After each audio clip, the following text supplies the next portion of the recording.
The film opens with two soldiers looking for their enemy's king on a battlefield. They are determined to decapitate him and take over the throne, but he's in hiding. There spawns an entity, referring to itself as the Legion, for he is many. The entity influences the king to make a deal with him if he wants to change his ill fortune. The Legion opens a giant book he carries and revisits the 13 fatal demon stories. In the first story, two nomads walk through an uncivilized land. One of the nomads, named Jacob, sees a human skull and a black cloth placed on a pile of stone tiles ahead of them. He senses danger by looking at the skull and suggests changing the direction, but his partner doesn't agree. Later that evening, the two nomads set up a tent and light up a bonfire. When Jacob goes silent, his partner goes to check up on him in the tent and finds him on the verge of demise. The man flees, leaving Jacob to rot. Outside the tent, a hallowed skeleton shows up and pulls Jacob out of the tent. The scene shifts to the greedy partner who is escaping the woods. The skeleton approaches the partner and uses his axe to obliterate him. In the end, the skeleton feasts on the partner's flesh and transforms into Jacob. In the second story, a pregnant wife is anticipating her Catholic husband returning from his trip after a long time.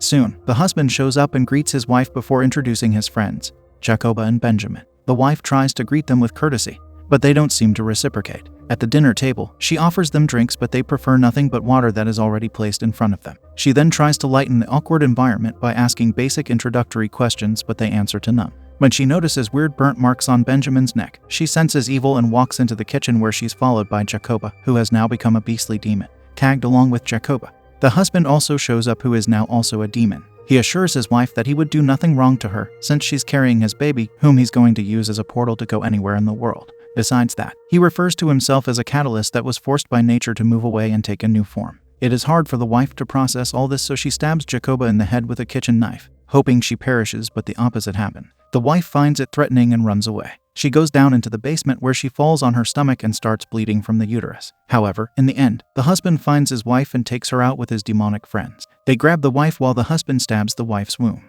The story ends with the wife behaving the same way as Benjamin and Jacoba. In the next story, a greedy couple is seen taking selfies in front of the husband's recently deceased brother, who has left them no inheritance. Accompanying them at the funeral is their butler Charlie, who looks less human and more goblin. After the funeral, the husband calls some secret investigators and tells them to approach their castle sneakily and with their van headlights shut. On the other hand, the wife performs a demonic ritual in the castle's garden by digging the muddy grass and trying to awaken the deceased, which will help lead her to the forbidden treasure her brother-in-law had left somewhere in this world. As a part of the ritual, she picks up some mud from the garden and puts it in a white pouch. Later that night, the couple has dinner in the castle all by themselves. At the dinner table, they strike up an argument regarding the deceased brother who has left them nothing. Whereas the husband wants to locate the hidden wealth his way, the wife wants to do it her way, thinking of her ways as much more efficient. The husband tells her to back off, but she doesn't stand down. When their butler Charlie shows up, the two become suspiciously quiet and do not order anything to eat. In the next scene, the wife shows her husband a piece of paper torn from a curse book and claims that she is going to wake the deceased brother and make him spill where he has hidden the wealth. The husband has a breakdown and tells the wife to not make this mistake. He showcases his hatred toward his brother, who didn't leave him a penny worth of fortune, and wishes to not see his face ever again. The wife defends herself and waits for the husband to sleep. When the husband sleeps, she quietly shows up and places the pouch, in which she had put the enchanted mud, under the husband's head. She then chants the spell from the book that brings the deceased brother back to life. She quickly regrets doing this. She hides behind the room's drawers when she glances at the horrifying deceased brother from the window, raised from ashes. The zombie brother finds his sibling sleeping peacefully on the couch. He puts his fingers inside his mouth and drags him to hell with him, so that he can give him a taste of what he's going through in the afterlife. While he drags his brother into the darkness, Charlie sees them and lowers his head. He shows his loyalty to the deceased brother by letting him take away his greedy brother, and then he goes back to the library, where he puts back the half-torn page in its book that was taken by the wife. In the end, Charlie turns out to be a goblin with small antennas on his bald head. He sits beside the sleeping wife and smirks before devouring her. In the next story, two boys are shown roaming in the woods. A voice in the background is reading news, alerting the townspeople to stay quarantined in their homes due to a concerning threat. While the news is being delivered, the boys come across a tent in the middle of the woods. They invade the privacy of a man who's inside it. When the man scolds them, they turn into demons and attack the poor man, gutting him on the spot. As they run away from the scene, another voice report plays in the background, alerting people of a serial murderer hunting people who venture the woods. This person is also known to have a peculiar method of eliminating his victim. The next story features a psychic woman named Rebecca. She is being sent to another realm using the advanced technology of a mysterious organization. Being the only girl present on the train, she is visited and talked to by a ghastly man who seemed to know her. However, when Rebecca pretends not to know who the man is, he intimidates her, revealing how he knows what she and her spies are up to. Furthermore, he demands that she communicate with his kind, otherwise she might face consequences. After saying this, The man vanishes. Rebecca immediately grabs some important documents and tries to run to another cabin, but she runs back when she sees the Ghastly again, this time walking from the front. Pushed back into her cabin, Rebecca declares that whatever the entity wants, they'll never get it. Soon, the entity is accompanied by his minions, who scare Rebecca away from her cabin. When she steps outside, the ghastly entity pushes her against the wall and threatens her. He warns her not to meddle in their realm, or else they will unleash chaos in the human world as payback. He also adds that whatever she is currently going through will never be acknowledged by the people pulling the strings. He then talks about using Rebecca's body as a vessel to enter the human world as a way to give the masterminds a taste of their own medicine. As the man tightens his grip around Rebecca's neck, she snaps back to her reality, where she's being observed by a team. Rebecca remembers the ghastly entity's words and starts panicking, causing the lab's alarms to go off. When her team approaches her and asks if she has fulfilled her task, she scolds them for not having intervened fast enough. As they try to comprehend what she's saying, her pupils dilate and she uses an unseen force to destroy the entire lab, during which the security cameras break, and this marks the end of this particular story. The next story is about a young girl and a man who makes her rob old houses, ones that the government deems as historical landmarks. One night, the man takes the girl to an old house that she claims to be haunted by a demon named Ellie. She claims to have seen Ellie there when she was a kid, so now she doesn't want to set foot in it. The old man points out that Ellie is a myth, according to which people perish when they see him, yet the girl saw him in her childhood and she's still alive. He proves a point regarding Ellie not existing. He also uses the girl's greed to his advantage and reminds her of the money she's going to earn out of this mission. Convinced, the girl agrees to go inside Ellie's house with the old man. However, the girl gets shivers down her spine when she observes the interior of the old house. The walls in the main hall are covered with decapitated heads of wild animals, displayed as trophies. On the quest to find something valuable, the two head upstairs where the girl talks about Ellie's story. According to her, long before the house was seized by the government, it was owned by an old couple who happened to be very religious. In a strange turn of events, they seem to have disappeared since people never saw them moving out. It was known back then that they had a daughter whom they kept locked in her room. One day, she prayed to God to have someone she could play with. Born from the desperate prayer, Ellie came into existence, eliminating her parents as his first task. He haunted the house for decades, which is why it became notorious. The old man doesn't believe her. He then walks into the main room, where they find 3 weird dolls on the bed, and a couple of porcelain doll heads on stands. The girl notices that each doll has been broken in a distinct way, which makes her want to leave the place immediately, but the old man insists on staying, and keeps looking everywhere until they find something valuable. He bends over and looks for a floor safe under the bed, because according to him, having those types of safes were popular before. While bent over, the old man is unable to get back up. Of course, the girl gets worried and goes to the other side of the bed to see what's going on. Upon looking under the bed, the girl finds the old man frozen and lifeless. Shaken while looking at the man's corpse, she tries to run out of the house. The poor girl assumes that she will not perish if she blocks her eyes,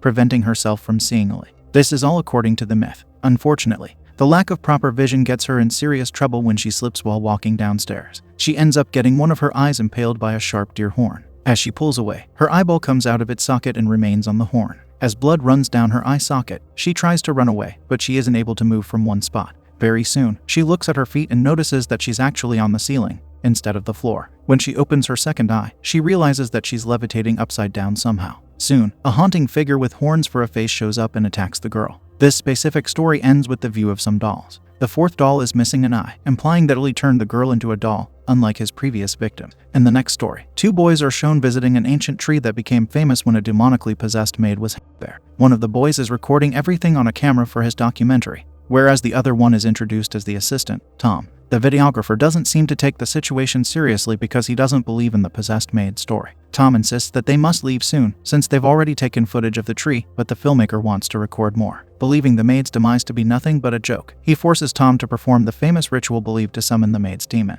Tom is hesitant at first, but after a long pause, he agrees to perform the ritual. The filmmaker pushes the record button and makes Tom spin around the tree 3 times to summon the demon. When it's time for the 3rd spin, Tom doesn't show up from behind the tree. The videographer goes behind the tree and sees Tom with glowing eyes. Then he vanishes all of a sudden. He still thinks the situation isn't serious, assuming Tom is just messing with him. Soon enough, the maid's demon possesses Tom's body and manifests itself behind the filmmaker. It then extends its burning hands toward the boy and chokes him lifeless. In the next story, a news broadcast reports about the case of a cryptozoologist named Arthur, who had gone missing. Apparently, he went to the woods to locate what he believed was a slaughter ground for a demon, but he never returned. People have been looking for Arthur for the past 3 months. During this period, the journalists have discovered that there is a demon slaughtering people somewhere deep in the woods, and there is a chance that Arthur might be there, held hostage by this abomination. Believing it to be real, Arthur's apprentice, Sam, and his girlfriend, Andrea, are set on a journey to find the demon's territory. He wants to save his mentor, But there's one problem. They have gotten their directions from unreliable sources, due to which they eventually get lost in the woods. On their first night, they hear weird noises that causes them to run in fear. They end up finding Arthur's journal. Sam thinks it's a sign they're going in the right direction, but Andrea gets bad feelings about it, so she makes Sam return to their car. Subsequently,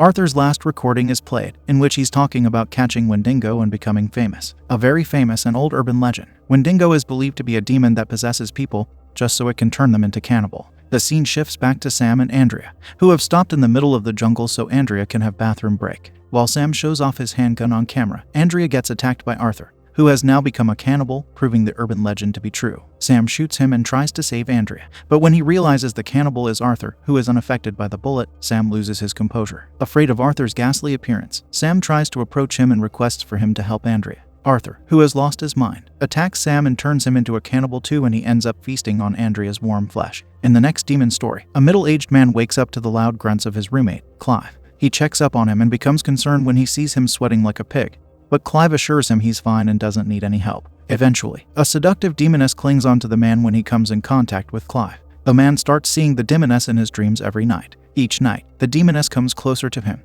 and on the third night, it finally climbs on top of the man and has intercourse with him while he's unable to move. In reality, an old hag is seen on top of the man, forcefully having her way with him. Haunted for life, the man ends up depressed. Clive notices the change in the man's behavior and tries to motivate him. He opens up about how he went through the same phase, but he has been cured now. He promises to give the same cure to the man, but instead, he writes him an apology letter and leaves his house forever, leaving the man under the old demoness' permanent grasp. On to the next demon story. A fierce man named Richard drags his cowardly friend to an abandoned church to witness a demon that has been haunting the church grounds, due to which the church had to be closed down. The cowardly friend warns Richard about the dangers of what they're about to do, but he doesn't listen and insists he wants to see the demon with his own eyes for him to believe these things exist. Now, Richard picks up a mirror from the floor and places it on a chair. He makes his cowardly friend look into the mirror and repeat a spell 3 times in order for the demon to appear. He prepares his friend, telling him not to look anywhere other than the reflection, or else things can go wrong. When the friend casts the spell, a very tall and frightening figure appears on the main doors behind Richard and his friend.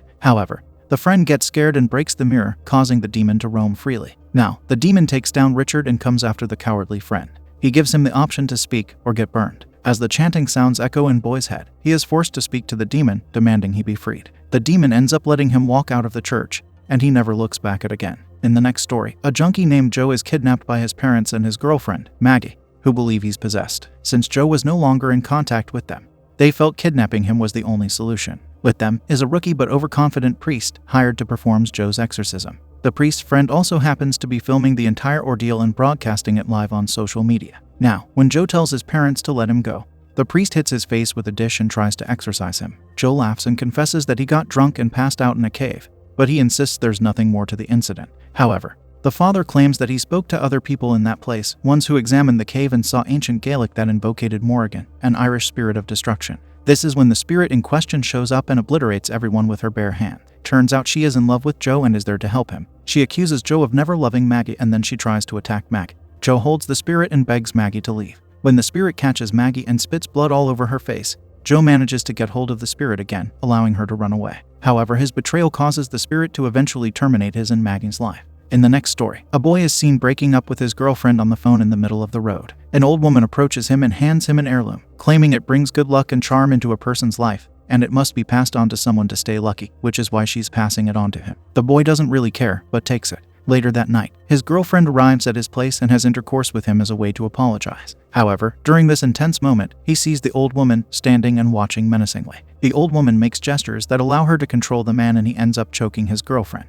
She then throws him on the ground and reveals that he and his friends bullied her innocent son in high school. This led him to commit the unthinkable, which is why she made a deal with the devil that she would trade the bullies' lives with her sons. She then calls her son, who comes crawling on all fours and devours the boy. The son is somewhat tired of the slaughtering, so he tells his mother to stop the hunt, but the devil spawns behind him and takes him back, indicating that he is not free until the mother brings other souls to him. In another story, a hunter is visited by a demon that has a metal beak and metal claws. He predicts the hunter's future, claiming that he will be taking his wife's life. The hunter doesn't believe his words, so the demon shows a projection of his wife who is getting naughty with another man. Despite the hunter being overcome with rage, he realizes it's only a projection by the demon and to end it, he has to end the demon's life first. When he tracks the demon and slits its throat with a sickle, he snaps back to reality. Unfortunately, it turns out he attacked his wife and taken her life instead of the demons. Realizing how the demon's words came true, his emotionals get the better of him, rendering him traumatized. In the last story, a reptile-like demon lures two girls into the woods to come closer to the lake through their dog, Oscar. The girls find Oscar's leash in the lake, so they go near it to take it out. Seeing no signs of Oscar, the girls cry out loud. Unbeknownst to them, the demon jumps out of the lake and takes one of the girls underwater. The other girl runs for her life, but the demon finds her too and leaves a cut on her thigh. The girl manages to smack him with a piece of wood and she runs away. Now, she walks over a wooden trunk that's acting as a bridge over the lake. Sadly, she falls into the lake. When the demon crawls over the trunk, looking for the girl, she stays still and dodges a bullet. Unfortunately, there are reptile demons in the lake that appear behind the girl. Now, the film rewinds to the cowardly king who makes a pact with the Legion. The opponents find him deceased on the ground, so they claim his crown and announce themselves as the new king. But as they touch the crown, their ears burst due to a loud noise and they see a demon playing flute on the edge of the surface, whereas the king, now alive, is looking at them with a smug look on his face.